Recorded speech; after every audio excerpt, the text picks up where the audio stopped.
এক সময়কার ভয়ঙ্কর জনপদ জঙ্গল সলিমপুরে আধুনিক কারাগার নির্মাণের পরিকল্পনা অনেকটা চূড়ান্ত। এরই মধ্যে ১০০ একর জায়গা চেয়ে চিঠি দিয়েছে কারা কর্তৃপক্ষ।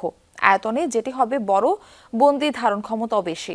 ভেতরে থাকবে সংশোধনাগার তথা পুনর্বাসন কেন্দ্র, পাঠাগার, প্রশিক্ষণ কেন্দ্র, জিম ও স্পোর্টস জোন। সিলন টি রপ্তানিতে শীর্ষে। ৩,১০০ একরের এই জঙ্গল সলিমপুর কদিন আগেও পরিচিত ছিল ভয়ঙ্কর জনপদ হিসেবে। বলা হতো রাষ্ট্রের ভেতর আরেক রাষ্ট্র। যৌথ বাহিনীর সাঁড়াশি অভিযানে প্রশাসন নিয়ন্ত্রণে নেয়ার পর পাল্টেছে চিত্র। পাহাড় ঘেরা এই জনপদ ঘিরে একগুচ্ছ পরিকল্পনা সরকারের।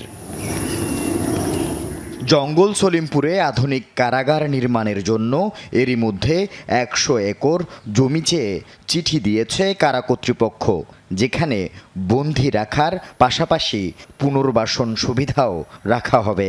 বর্তমানে লালদিঘি পারে ১৪.৪০ একরের চট্টগ্রাম কেন্দ্রীয় কারাগারে বন্দী ধারণ ক্ষমতা ২,২৪৯ জন, কিন্তু বন্দী আছে ৬,৫০০। পাখির চোখে দেখা জঙ্গল সলিমপুরে এই জায়গাটিতেই নতুন কারাগার নির্মাণের লক্ষ্য, যেখানে বন্দীদের জন্য থাকবে পাঠাগার, সংশোধনাগার, আত্মকর্মসংস্থানের জন্য প্রশিক্ষণ কেন্দ্র, শরীরচর্চা কেন্দ্র, স্পোর্টস জোন ও ধর্মীয় উপাসনালয়। প্রতি বন্দীর থাকা খাওয়ার জন্য থাকবে ৭০ থেকে ১০০ বর্গফুটের স্থান।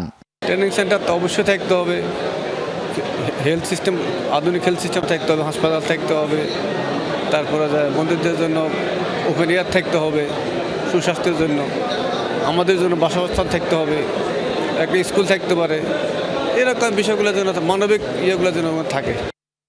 কারাগারের পাশাপাশি জঙ্গল সলিমপুরে বিভিন্ন স্থাপনা নির্মাণে পরিকল্পনার কথা জানার পর থেকে উচ্ছেদ আতঙ্কে সেখানকার বাসিন্দারা।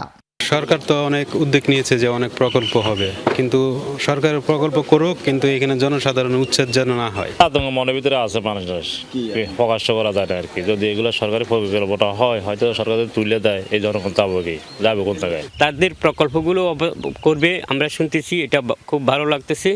পাশাপাশি আমরা এটাও ভীত যে কখন আমাদেরকে উচ্ছেদ করে।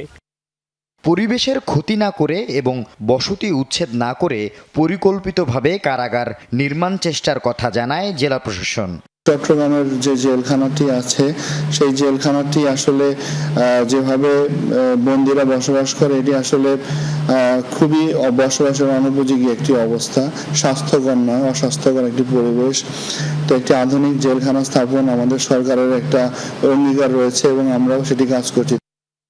এর বাইরে জঙ্গল সলিমপুরে পুলিশের 2টি ট্রেনিং সেন্টার, র্যাব ও বিজিবির স্থায়ী ক্যাম্পসহ বেশ কিছু সরকারি দপ্তর বা স্থাপনা নির্মাণ পরিকল্পনার কথাও শোনা যাচ্ছে। আল আমিন শিকদার, যমুনা নিউজ, চট্টগ্রাম।